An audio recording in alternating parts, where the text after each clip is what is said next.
Takano weche manyien nonro fwenyo ni atamalo 42.9 mar oganda jo Kenya oseyudo hinyruok e lwet obila pachoka. Ma oyangore ripot manochiw gi riwruok mar International Justice Mission.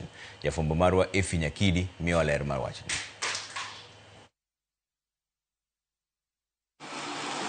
En lipot mochiwa yanga kod riwruok ma ji giwegi mar International Justice Mission.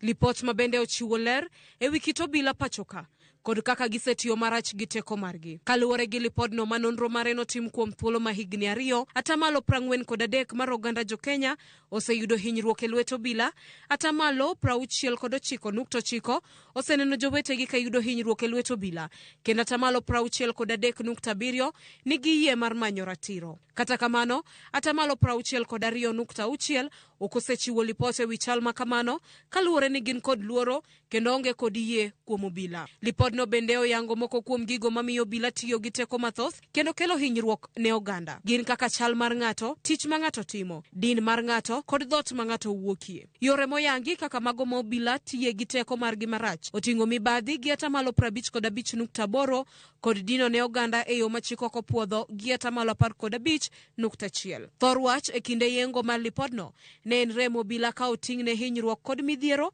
ma gisebedo ka gikelo ne oganda. Koloso e kindego, jatend riwruoge okinde pachoka Faith Odhiambo nolero ni chal ma kamano ok en ranyisi makare, kendo bad migawo mar doho nyaka keto okenge makare mag neno ni buche mag obila tiyo gi teko mathoth otiek mapiyo. It is a sobering reminder that unless accountability is enforced, the cycle of violence will perpetuate itself against generations, violating not only rights but also the innocent of minors. The power comes from the confidence and the consent given by the people to the police.